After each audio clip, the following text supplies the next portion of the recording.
So, welcome to another episode of the Immigrant Education Collaborative Podcast. Today, I have a very special guest. I have Mr. Kakhi Maxwell. Kakhi, how you doing, sir? I'm doing great. I'm doing great. Thank you for having me. No, man, thank you so much for doing this.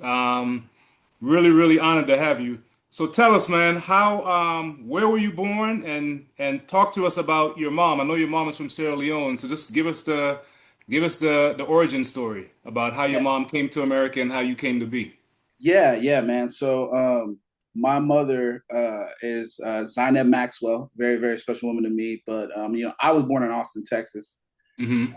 and my mother has been here early '80s, mid '80s, and she has she's been a CNA, a certified, nurse's assistant, and yet Hmm. she's accomplished so much. She's changed a lot of lives. And my father as well. They helped change some lives. I have three sisters and two brothers, and I was actually an only child to about nine, and Okay. all leading up to this, my dad or my mom and my dad were saving their money, saving their money, saving their money, and I remember my mom, telling me, hey, you have a really big family, and she was like, I'm gonna bring them over here one day. Mm. And my mother was determined to bring my sisters and my brothers, man. I mean, all through the early '90s, and all through the early '90s, man, she wrote the governor, you know, almost every week saying, "Hey, I have my children here in Sierra Leone. There's a war going on. I need to bring my children. I need to bring my children. I'm a working woman." And I found all this stuff out later, but Yeah. my mom is just an extremely focused person. Hmm. She's got a goal, she's gonna hit it. But anyways, come 2001, my brothers and sisters finally came over here. And Mm. so I went from an only child to a packed house, and so Right. that was a culture shock because I'm speaking English 24/7, right, with my dad who only his only language is English, and my mother who is African woman with an accent, but she's brought a whole bunch of English into her pronunciations, and so it Yeah. was really cool to see my three sisters and my two brothers come over, and just the cultural shift. I learned Creole, American or West African Creole, which is a mix of French and English, Hmm. and you know, um, and it was just nice to kind of see us all get in there and seeing my family members just learn the little things about America. I mean, I remember the first time we went to a pizza parlor. They didn't like the taste of pizza. I Yeah. mean, just all these different things of like people coming over here from a foreign country and learning what it is to be in America, at least at first, right? The surface level. You come from a country that's not doing so well, and then you come to America where everything is shiny. Hmm. And so that was just as a kid, that was a unique experience. You said three sisters and two brothers. Right, right. All right. So they come, and then your dad, and these are not your dad's kids, right? Correct, correct. Biologically, even though I'm sure he's like a father to them. So Right. what was that adjustment like? So now the house is full, and y'all are just going for it. Yeah, man. You know what? It was interesting. It is something that I'm sure everybody learned from. Yeah. And my mom's doing everything. She's running around with her head cut off, from trying to get them to learn how to drive, to Hmm. getting into vehicles, to we needed some house repairs, and now the house is even extra loaded with people, and so Right. it was an interesting cosm of personalities in the house, and we're all a big family now. But it was very interesting to kind of get that, just so many personalities, cultures under one roof. So in 2001, when your siblings joined you, Mhm. how old are you in 2001? Like, are you in high school, middle school? Where are you? No, man, I'm nine, man. I'm nine. I'm Yeah. nine. And so I'm like observing everybody. Yeah. My mom was, again, she not only brought my three sisters and my two brothers, she brought my older sister's two youngest kids at the time. Hmm. So they were there, and it was just I was like, these are like not like cousins or anything. These are like biological siblings, and Yeah. it was a lot, man, as a kid, man. Lucky for me, I've never been like the jealous type of child. I was more so embracing the size increase in the family. Yeah. But it was a really special, man. I really Yeah. appreciate it. All my older siblings were like in their 20s. Yeah. So this isn't like, except for my younger brother. It was like everybody was older, and I'm like just looking up at everybody, like, oh my Yeah. goodness, oh my goodness. So that was cool. It was good to experience a family growth. No, that's dope. So you're 9. So where does that put you? That puts you like fourth grade? Yeah, that puts me like fourth Yeah. grade. And I remember whenever my oldest sister, this was like this was like 4 weeks before they got here, and she Hmm. calls me and she's like, "Hey, my mom's at work, obviously, because I mean, my mom busted her tail. My mom and dad, they work triple jobs, Yeah. get Yeah. this money." And my older sister calls me and she says, "Hey, tell mom we got the visas." Mm. And I'm 9. I don't really know what visa is. Like Yeah. I'm like, okay, cool. I'll call her. I'll call her. Yeah. And so I called my mom at work, and I Yeah. just remember her, like, I told her that, and she's like flipping doing cartwheels. Yeah. She's flipping doing cartwheels, man. I mean, this dream for my mom to bring her kids here is probably one Yeah. of the biggest dreams she's ever had. And I'm Yeah. very proud of her for that. Yeah. Yeah. There's a lot of people that they have big families, and they come to America, and, they're lucky, if they bring one sibling. Yeah. My mom and my father, worked their tail off. Yeah. My mom wasn't no surgeon. She wasn't an RN. She was a certified nurse's assistant. And they Yeah. saved that money, man, and they brought my siblings over here. So that's Yeah. something I always give my parents kudos for. Yeah, no, that's really amazing, man. So I hear you talk about it, about your parents, about your mom, how hard she worked. As a 9-year-old, like, are you're making this phone call to tell your mom, hey, they got the visa. Is it sinking in? Because I'm assuming that you've been hearing your mom work on trying to, get this thing to go. Even though you're 9, I know you're probably aware of what she's trying to do, right? Even though it doesn't Absolutely. all crystallize. So what Absolutely. is that? Yeah. So what did you feel like at that moment, knowing that, hey, I'm delivering this news that's gonna make my mom, over the moon? Well, again, that goes like, I know that there was this big plan to bring everybody, but I could Yeah. never at that age realize how far or close this was. Yeah. And again, even though now that I'm older, I know exactly what a visa is. At that Yeah. age, I didn't really. For all I know, that could have been a debit card. You know what I mean? Like, Right. like Right. it. I didn't realize the gravity. I knew it Yeah. was a huge step because I could tell in everybody's tone, right? I Yeah. could tell in my older sister's tone, like, "Hey, this is important." I could Hmm. tell in my mom's tone, "This is obviously very, very good news." Yeah. So I didn't really, you know, put two and two together, like, oh, they're on their way. Uh, Yeah. until my mom obviously came home later. She said, no, this means da da da da Yeah. da. But I always knew that they were gonna pull it off. Gotcha. Gotcha. Yeah, And your mom came home and provided that context for you. yeah, she did, man. She said things are gonna change quickly, and Yeah. So buckle up. yeah, buckle up, man. And then that's what we did, man. That's what we Yeah. did.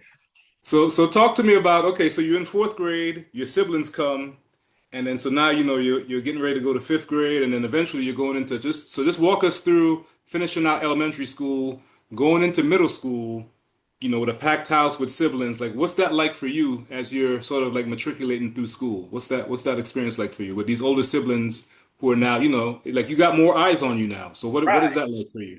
Yeah, no, it was cool. My mom and my father, we always used to go to these African, scheduled events on the weekends, whether it was like an Independence Day, whether it was just like a close family friend's birthday.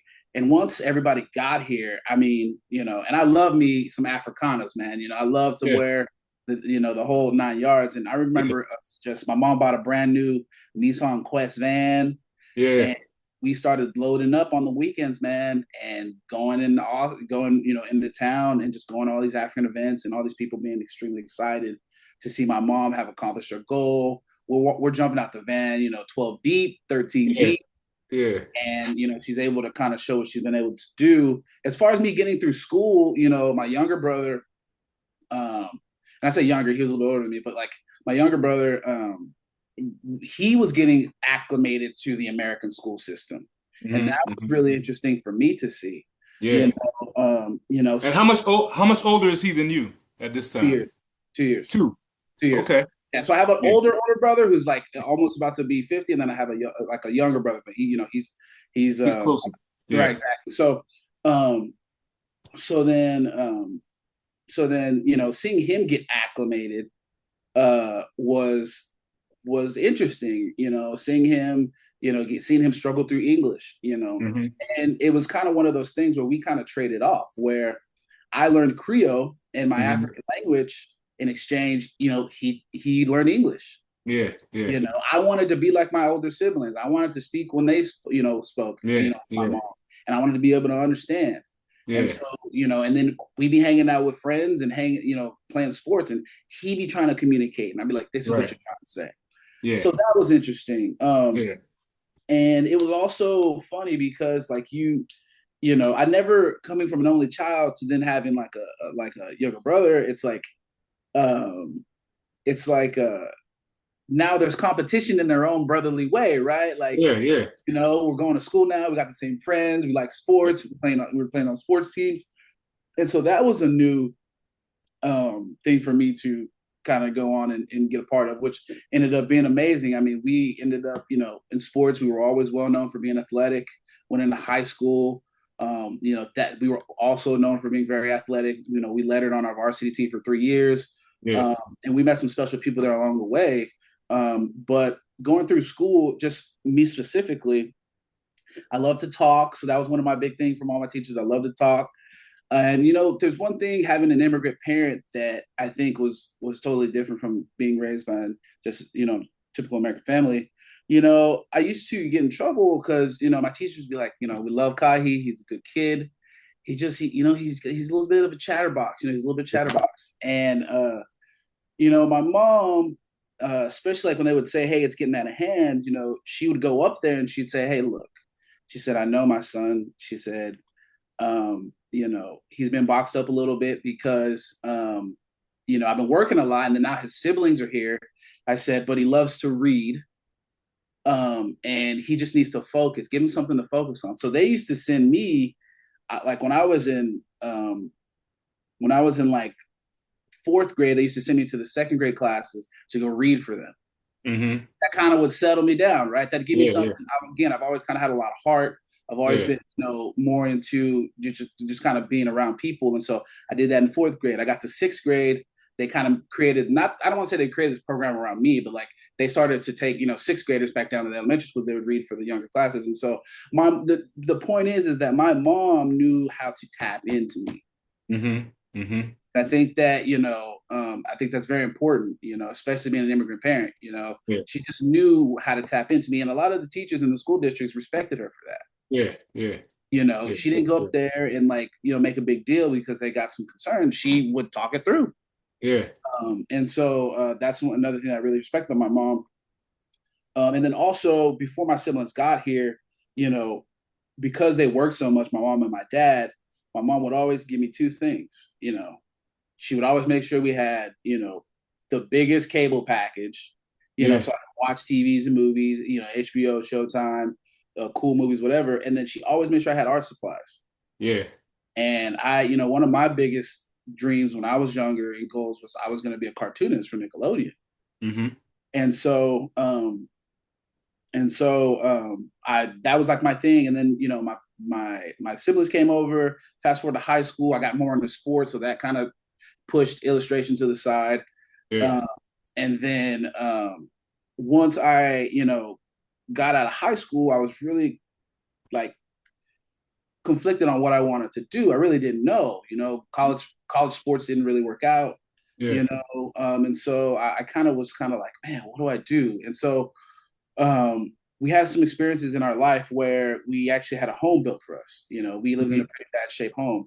Yeah. Uh, I mean, it was pretty bad, man. It's pretty condemned, and Yeah. that changed me. Yeah. That changed me, and one of my biggest things, I was like, well, seeing them put a house up that fast, I think I know what I want to do. I want to be a construction engineer. Okay. And so I ended up, getting my basics in college, and going to Texas A&M to study construction design and urban planning. Okay. And so that was a big milestone goal for me. And all of that I can attest to my mom. She's Hmm. always big about focus. So I ended up doing that, and it's funny because um, I after I got out of college, I ended up working for my mentor. He's still my mentors now, even though he's still in the construction industry. I ended up working for a general contractor that literally worked in low income housing, Hmm. and we rebuilt. Chalmers Courts is actually it's a low income housing in Austin, Texas, and Hmm. it was built in 1932. So I believe it was the second one ever built by Lyndon B. Johnson, and it was at that point. It's 2017. It's I mean, it's beyond needs to be rebuilt. I mean, Hmm. no central AC. This is CMU brick. Buildings. Yeah. And then finally, the city of Austin Housing Authority said, "Hey, we're going to rebuild it." And I was a part of that, man. And beyond just the X's and O's of contracting, I met people, in that community that, they told me they're like, we're like three generations deep in Chalmers Courts, Right. Right. you know, and our philosophy in relocating people, because that was the number one thing, is that the people that are moved out to build need to be able to come back. Hmm. That was my biggest thing, and that was one thing, being an African American man, being a black man, talking to my, superiors and saying, "Hey, are we displacing these people, Yeah. or are we building this up so they can have a more modern, living situation?" And Right. so, I don't want to say that they already had that in place, but I'm glad that I was there to either have them save face and say, "Yeah, that's what we're doing," Yeah. and go back and kind of revisit that a little bit. But that is exactly what was done. And I remember meeting people, like I said, they're like, I'm three generations deep. People were concerned about, like, well, where do I go? And so one of the big plans was, it was a it was a three building project. And so we Hmm. had Chalmers Court South, West, and East. They were all kind of on the same block. Hmm. So what we did is we started with Chalmers South, Hmm. and the people that were there, we either moved them to a hotel for the project, or they went to another low income housing property in Austin for the time Okay. being. Hmm. And so, or if they wanted to go live with relatives until the project was done, they could do that. Yeah. And so we did that, and then after Chalmers Court South was built, we moved those people back. Not only did we Hmm. move those people back, when we started the next phase, we moved some of those people into South. And then we also gave them that option of, do you want to go to a hotel? Do you want to go to South? Do you want to go to a family member? Do you want to go to another low income housing, thing? And another thing too, I was in charge of, temporary labor, people that were Hmm. helping, people that needed jobs that lived in these homes, you know, Right. everything from, helping clean the job site to helping me turn over the building to the owners. Like, hey, can you go, we're running up and down the hallways, hey, can we make sure that those cabinets are, they're not crooked anymore? And like, I actually took a lot of pride in giving these people something to take pride in that, in Yeah. this Yeah. that small amount of time, Absolutely. during this really, really crazy change. Um, and I take a lot of pride in that. And it was, I'd been there before, when I lived Hmm. in my house, luckily for my mom, she was very smart when she came to America, and she bought a piece of property that was at that point in time very, very, very, very cheap. But the Yeah. mobile home that was on it was, I mean, Yeah. it was horrible. And Yeah. so, but when you are trying to bring your kids from another country, oh, and you need to rebuild a mobile home, oh, and you have a son, Yeah. oh, and you work a CNA salary, Yeah. you can only stretch the taffy so much. And Absolutely. I commend her for staying more geared towards her kids. My Yeah. brothers and Yeah. sisters, and the mobile home could always wait. But unfortunately, that can got kicked down the road, and we met some people. Right. Um, and so, lo and behold, just going back to the building, um, just being in those people's shoes of, like, I remember people asking me, "How long is it going to take you guys to build it? How long is it going to take you guys to build it?" And I remember when they were building our home, I never asked them outright, but I was like, man, I wonder how long it's going to take them to build Mhm. it. And I felt really connected to those people, Right. because this is a new world. We came in and we took over. Are we Yeah. going to take care of them? And Yeah. so, um, and everybody moved back in. You had a grand opening as we did with the other phases. And I actually left during the second phase to start this new career, right? And Hmm. I was really struggling, man, with switching careers. I I was really passionate because as a black man, and I can't speak for anybody else, but as a black man, when you come from struggle and then you're able to accomplish something like go to one of the best universities in the state, get a college degree, be the first one in your family to get a college degree. One thing that comes with that is that you get your confidence, whichever confidence you've been lacking. Yeah. And one of the things that I felt when I was doing this career in construction management is, hey, I did what I said I was going to do. And, having been a hyper creative person, love to read, love to illustrate, my younger self was like, and you said in the beginning, you said, you don't know what you don't know. And I Hmm. would always think, at work or when I had a time to just at home, I'd be like, you know, it's not my mom's fault, but like, what if she knew about jobs or what she knew about careers like filmmaking or how to get me on the path to become an illustrator? What if I would have went to a liberal arts school? What if all Right. this? And I tried to not sit too much in that. But what I Hmm. really was trying to tell myself is that if you've completed one goal like this, you can do another. Right. You really care and you're really focused and you want to become a professional filmmaker, you can do it. Yeah. And so, I went home, I talked to then my now fiance, and I Hmm. kind of told her about this career change that I wanted to make, who she's extremely supportive in Hmm. everything I do. She's just amazing. I talked to my mother, who had given me, the confidence to do things like this. And she said, if it's what you're feeling, do it. Same thing with my father. And I talked to my boss, and I said, hey, this is what I'm feeling. I know it's totally north of what we're doing. And he also told me to chase that. And so that's when I began to pursue the career to become a film editor. Yeah. And kind of that's kind of where we're at this moment. Yeah. No, that's dope, man. That's where I met you, and you told me a little bit about how this was sort of a second career for you, right? So what I love about your story is you talked about, since you were young, your mom got you, like the best movie packages, and you wanted to be, an illustrator for Nickelodeon, right? And so in a sense, you kind of your whole life is as I'm listening to it, man, I'm like, this is an awesome movie that you know what I mean, that you're literally like you're living in a great movie. You know what I Thank mean? Like how do you when you reflect on your life and I know we're not that far, you're not that old, you. Right. but the journey that you've been on and the ride that you've been on it's pretty electric. You know what I mean? Is it as exciting to you as it is to me hearing it? As as somebody who's actually like living this dream? Yeah, man. I think that I'm yeah, man. It's very electric. I will tell you this: as a young black man, as people meet me today, I was never as optimistic as I am today. Yeah. As a younger kid, say,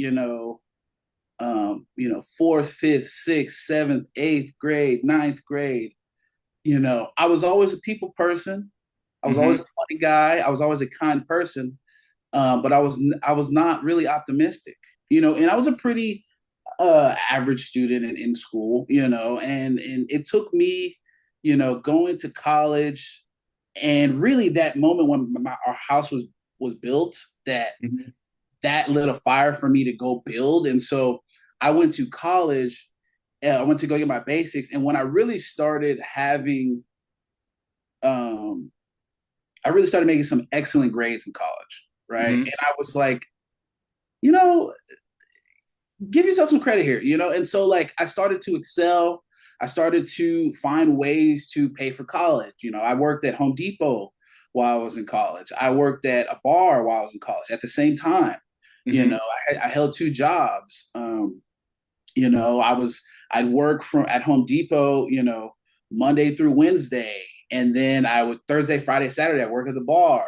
Then I'd Hmm. get my schoolwork done on the weekends or late at night on the weekdays. And I think the optimism comes from being creative and what when you're trying to accomplish your goals. And Yeah. so luckily for me, from where my starting point was to where I've come today, each thing has kind of been like a peg up and a little bit of confidence, a little bit of Yeah. optimism, a little bit Yeah. of perspective, a little bit of strategy. And, you know, it's just been constantly that type of thing where, Yeah. um, you know, you realize it's never that bad. It's never that good. Yeah. But you can only control what you can control. And Yeah. that's what I try to do. You know, I try to control what I can control and stay optimistic. You'll never catch me, you know, too low for too long.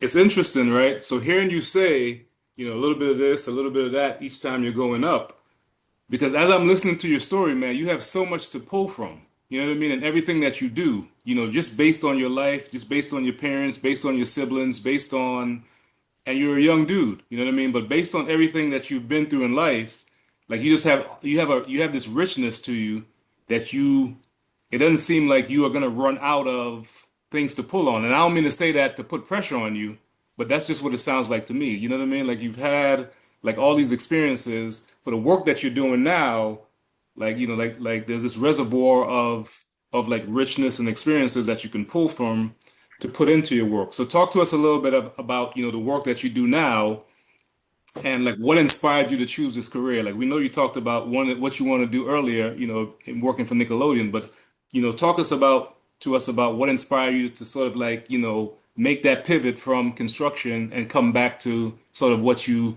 were exploring as a younger child. Yeah. So I think, you know, ultimately there was two things, right? There was this inner artist, you know, younger artist of me when I was a young kid that drew for days on end, on top of, you know, obviously loving cartoonists and wanting to be an editor, like now, you know, I spend time in Los Feliz, California, you know, figure drawing on the weekends when I can. Like I've just Hmm. always been expressive.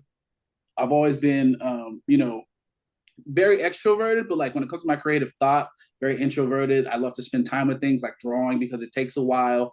But so it goes to that inner creative child that I've always had, and then two, when I accomplished, you know, you know, um, things in that construction um, career, you know, I would go to these meetings, you know, where, you know, they would present a building, you know, the architectural model, and, you know, it might be, you know, me as a black man, everybody is, you know, either white or, um, Asian demographic, you know, there's barely, you know, any, you know, black women, black men, Hispanic women, Hispanic men at that level. And um, I was like, man, this is really amazing what I'm doing. But then I also thought about that as a creator at the mainstream Hollywood, right? And it goes all back to like when I'm a younger kid, you know, right? Like I didn't grow up in Los Angeles, California. I didn't see movie billboards everywhere. I didn't see so like I'm in this small town outside Boston, Texas, where to say that you're going to work in the movie business, you know, you got to have somebody around to say that, Yeah. right? And my biggest thing was like I want to discover everything that there is to become a professional filmmaker because nobody told me. Yeah. And, you know, there's kind of a sweetness to that because you have so much to discover, right? And I was trying to like um, make up for all that lost time of like all the years of just not being sent down a creative path as a child, right? Hmm. And there's nothing. I love my childhood. I wouldn't change it, Yeah. but you know, um, I I'm trying to just make sure that I'm quote unquote kind of making up for lost time, Yeah. and um, sorry to get off track, but yeah, just making up for lost time and just channeling everything I can to be great at this, right? Yeah. I think what I'm really trying to say is that, there's a lot of Black children that are incredibly brilliant, that have the same fortitude as me, the same optimistic, um, uh, premise as me, but like it just needs to be unearthed. Yeah. It needs I to be agree. channeled. You're right. And there are more Yeah. programs for youth to pursue creative arts more than ever now. Hmm. You know what I'm saying? But, I just want to make sure that I'm being honest to who I truly was when I was a younger person. Yeah. That's another reason why I pursue this career path. Yeah. Yeah. Um, I, and I, I love that. So let me ask you this. So I think for you, and answer this question for me. What do you think it was that allowed you? I mean, I know you said you spoke to your mom, you spoke to your fiance, you spoke to your boss about, sort of like taking this leap, right, and making this pivot. And then also the confidence that you got while you're at Texas A&M, and you're getting these grades, you're working, and you're really, you're coming into your own. But what do you think it was that really allowed you? I mean, even though everyone gave you their support and gave you their blessings and well wishes, what do you think it was inside of you that sort of like, tilt the balance a little bit to bring you back to, something that you probably dreamt of as a kid. You know what I mean? Because now you're back there. And the reason I'm saying that is I want you to also think about the flip side, like, and I'm of why I'm asking you this question. Because if not for this, you may not have been on this path. Does that make sense? So, like, what is the thing that you think was the that tipped the balance? And had it not been that, you may not have had the not necessarily the courage, but the opportunity that you have. Like, what was that thing? If you had to put your finger on it, what do you think that thing is? I I don't want to chalk it up to a certain moment or anything. I Yeah, mean, I gotta tell you, man, especially where I come from, walking that stage, man, was huge for me. yeah, yeah. I mean, um, walking that stage, that collegiate stage, that was something that I don't think a lot of people give enough weight. But Mm-hmm. finishing strong is one of the ultimate skills in life. Yes. And the confidence that you get from doing anything and finishing strong will truly Mm-hmm. change you as a person. And I think that when I thought about becoming a filmmaker, a professional filmmaker, I was thinking about finishing strong of like getting I was doing it in pods, right? Like I was like, get the first opportunity. Mm-hmm. That will be the evolution of this career transition. Mm-hmm. So Mm-hmm. that's how I treated it, right? And Mm-hmm. I went, I made my own first little short film movie. That Mm-hmm. got into Fantastic Fest, which was Mm-hmm. is supposedly, not supposedly, but it's a very look at me. I'm not even giving myself enough credit. Like Yeah, it's a great festival to get into. it's a big Um, deal. it's a big deal, right? And it got into Scream Fest in Mm-hmm. Los Angeles, and it screened at the Chinese Theater, which is a great theater, to Mm-hmm. scream at. And so that was Absolutely. another cog in the wheel where Mm-hmm. Mm-hmm.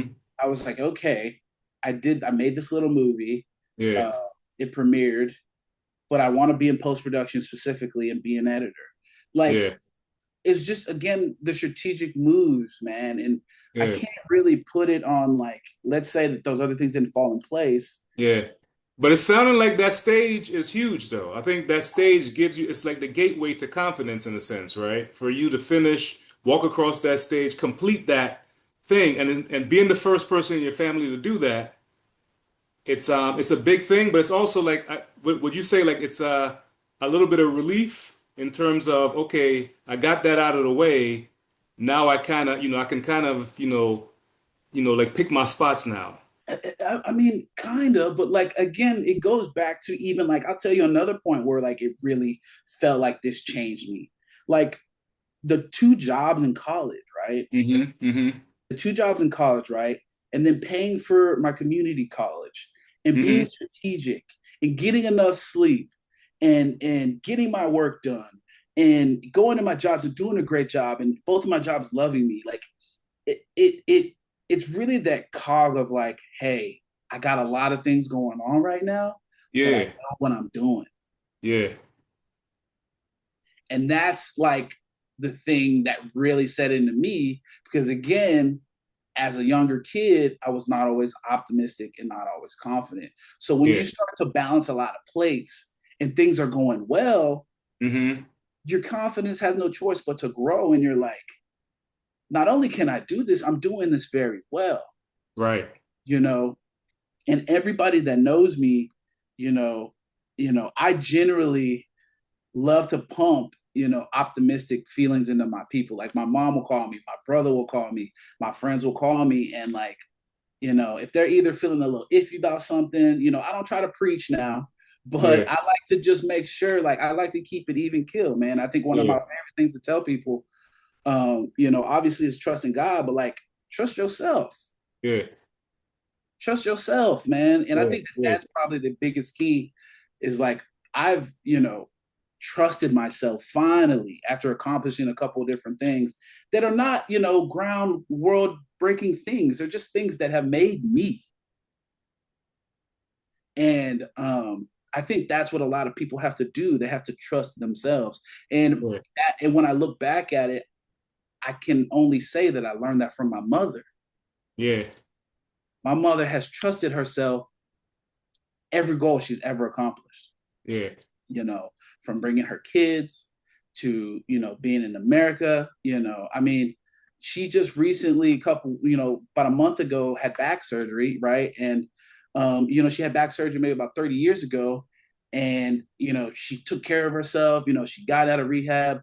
The back was great for 30 years. And even the surgeon was like, 30 years for a back surgery is great, man. And, Yeah. she's a little older now. And so for her to have another surgery, I remember it was coming close up to it, and I was nervous, man. My mom Yeah. said one, and I was nervous. She eats like a rabbit. She's healthy, and she know what she said. She said, "Don't worry about it. I got it." Yeah. And she went in. She did the surgery. She came out. They took her to her room. She stood up that evening and walked to the door and walked back. Wow. And the surgeon was like, when he first came and saw her inside, he was like, "Hey, this evening they're gonna want to get you to sit on the side of the bed and Yeah. stand up." He's like, Yeah. "I think that's what we want to try to do." She Yeah. got up, she stood up, she walked to the door with help, she walked Hmm. back, and that's just the type of person I come from.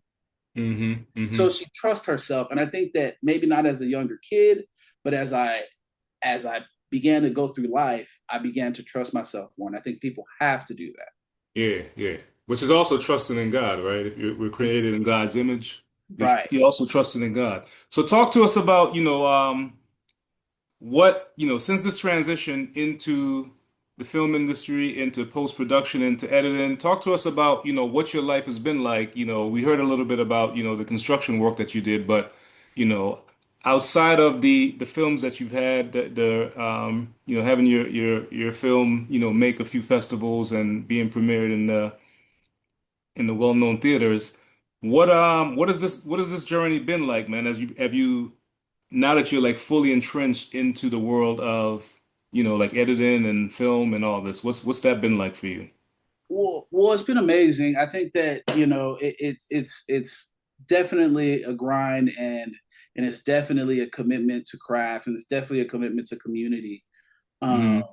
and how to do this job the correct way. And it's not all about just the editing, right? It's about dealing with people and at a professional level and Hmm. respecting people and what they have to say. And so for me, these are all things that I feel like, I'm glad I come into it with at least a level that feels, great and respectable. And I'm just going to continue to learn this business so that with that Yeah. way, I can, pass that down to whoever wants to learn from me. Yeah. And I would say it's going well, man. The Yeah. industry's been shaky for a little bit, as a lot of people know, but there goes that optimistic gene that I have, right? I'm not going Yeah. to let it beat me down. Yeah. And I'm not going to let it dictate, what I pursue. Yeah. No, I love Um, that. I love so, that. So tell us about, you know, if we look at the arc of your life, right, and everything that you've been through, what you've described to us now, how have all those skills and experiences that you've learned, like how are those all transferable into what you're doing right now? You know what I mean? Because I could see sort of like construction, you know, and the parallels that it would have with, I guess, like making a movie, making a film, even though you're doing the editing part. But just talk to us about how, like, a lot of these things, in hindsight, looking back at your life, like, it really prepared you for where you are, and it really helped to shape you to be a formidable force, in this industry. Yeah, well, Formidable Force, I appreciate it. I mean, Yeah. I'm still up there, and I'm learning from a lot of great people that are great forces.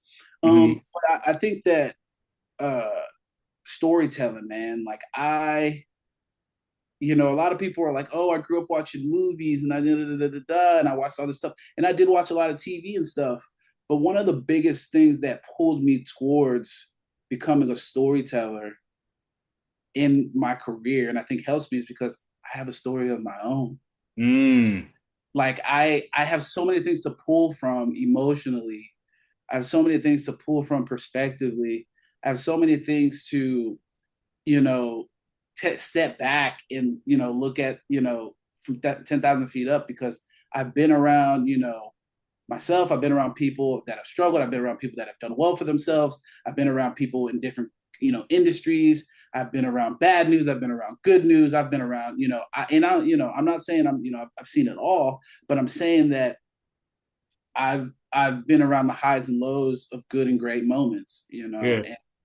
and I just feel like that is, one thing that I've never really expressed, to that, I'm in this business because, I love storytelling and I have a Yeah. story. Yeah, no, I love that. I love that. So can you share with us, with the folks that are aspiring to follow in your footsteps, what advice do you have for folks, for getting their workout? You mentioned that you're still learning from a lot of greats. So like what would you, when folks come up to you and they're asking you about, what should they be doing, to get their workout or to find work or to break into the industry, what advice do you have for them? Yeah, I think well, first and foremost, test the waters. I think you should always be making, a movie, whether it's like, a simple point and shoot movie, or whether it's, you band some filmmakers together and you guys come together on a common vision, you make a movie, make a movie, Yeah. make a short movie. And then also too, if um through all these things that I've navigated through, I've learned that, like, if you really want to do something, do your research. Hmm. Find out who's doing what you're doing. Reach Hmm. out to them. Be Yeah. prepared when you reach out to them. Yeah. Uh, you know, let them know what you're trying to do right now, and if they is there anything that they can, offer, not offer, but is there anything that they can mention that might be a little bit less road traveled, right? Yeah. Because people Yeah. love to, my dad would always say, be serious about something, right? And Hmm. so when people know that you're serious about what you want to do, that will, that will work in your favor. And so I would just say that, reach out to people that are doing what you want to do, and then uh, be relentless, have a tenacity to you too. And a lot of people that know me will say this, I'm very optimistic. I've got a great spirit, but I'm also tenacious. And Yeah. and I brim with that, and I use that to keep me going. You have to Hmm. have a quiet tenacity to you. You know, Nice. I like that. yeah, you have to have a quiet tenacity to you to keep going when things are not going well, or when somebody says that, I don't have opportunities for you, or if somebody says that, oh, there's no opportunities there, or they say, reach back out in 6 months, or they say, like, you have to keep going. Yeah, and I love that, man. I think that's some great wisdom that you're passing on. So what are some of your big like goals, like career-wise, that you have that that you're willing to share or that you're looking forward to? You know what I mean? If you want to be vague about it. No, yeah. So, aside from editing, one of my biggest things is to write. And so, one of my biggest things is to, hopefully do something to honor my mother and what she's Hmm. accomplished, you know. Nice. And, I always, think to myself, my mom, off of a CNA salary, she brought 13 people to America, man, Yeah. and so my biggest thing in life, and I keep thinking, what's that going to be? It's like, what are you going to do to match what your mom Yeah. did? Yeah. That's incredible, man. What am I gonna do, man? You know what Yeah. I mean? She's so original, and she did that. And so Yeah. I think every day of what that thing is, and I hope that God kind of just sets that in front of me one day. to match that, so that my mom can see that I've done something just as great as her. But Yeah. ultimately, I like to write, um, and so I'd love to find people to kind of banner on a couple of stories that I would like to tell, Mm-hmm. specifically immigrant stories, uh, Mm-hmm. and then continue to edit.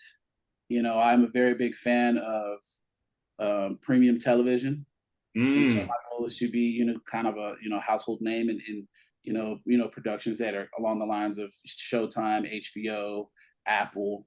Yeah. Uh, and again, I'd love for those stories to be Black stories, immigration stories, Yeah. African stories, Yeah. um, and just continue to kind of push that narrative. Yeah. No, I love that, man. So what's the most fun part of And then what you do? another thing Go ahead. is be a father. That's Yeah. obviously Okay. that's up there. Yeah, man, that's a gift in itself. So what are some of the most fun parts of the work that you do that you enjoy the most? Yeah, mine would be collaboration on the story.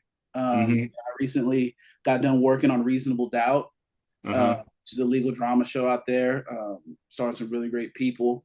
And it was just a collaboration with my editor, Salim Aziz, who's a fabulous man. He took me under his wing. He continues to take me under his wing. He shares information with me. He shows me what he knows. And it was something that we spent several evenings getting dinner, Yeah. outside of work this season, and I appreciate those moments. And Yeah. he's an amazing editor. He's a great guy. And so you collaborate with these people, and specifically with editing, there's the editor and then there's the assistant editor. And so I Mm-hmm. was the assistant editor for him. And it's Nice. such a partnership. It's such a Mm-hmm. partnership, right? And if he's not editing, I don't have a job. And if I'm not around, it's hard for him to do his job. And so Right. there's a certain level of trust there. And we've built that over this last season of television. So the collaboration, obviously the storytelling, uh, Mm-hmm. and then uh, just being able to just doing something that I love to do. Man, I feel so comfortable, doing Yeah. what I'm doing. And there's this cliche saying of like, find a job to where it doesn't feel like work. It's hard work. Don't get me wrong. Yeah. But when you love what you do, the energy and the way it is dispensed goes a lot slower. I got you. Yeah. It lasts longer. It gets you Yeah. where you need to go. And Yeah. so I really love what I do, and I'm looking forward to growing in the craft, Yeah. and pushing it forward. No, that's what's up, man. I'm about to wrap this up, so I'm going to ask you my last question, and then I'm going to let you ask yourself a question that you prepared for that I didn't answer, that I didn't ask, and then you can answer that. So here's my question for you. You mentioned writing a few times, right? That you love writing. So what is your process for writing? Like, how do you write? Are you someone who like you need a quiet space? Like, are you waking up out of bed and just jotting stuff down? Like, what? How do you write? Are you speaking into an app, that translates it to text? What are we doing? So I'm kind of in the realm um, of like Steph Curry, in a sense of like, not with the skill, but like the Yeah, work ethic. Like, I feel like I have to write, a couple times a week to just be in the groove of writing, right? yeah, Even if it's like a scene, mm-hmm, of whatever works I've been working on, I'll get that scene out. It might be great, it might be garbage, but I mm-hmm, can always come back and revisit it. And then like, with the actual ideas, like the outlines and stuff, that's a little bit more methodical, yeah, because you need to set the foundation. Whereas like gotcha. if you set the foundation with the writing, with the outline, you can kind of shoot your shot with the scenes and the actual script, and then go Mm-hmm, back and just kind of polish and kind of go, make it better, make it better. So I would say that, I'm methodical and slow in the front end. And then when I get towards the script, I'm more free flowing, kind of speed writing to mm. kind of find what sticks. Right. So when you talk about being like Steph Curry, are you saying that? Hold on, hold Hold on, hold on, hold on. I'm not going there.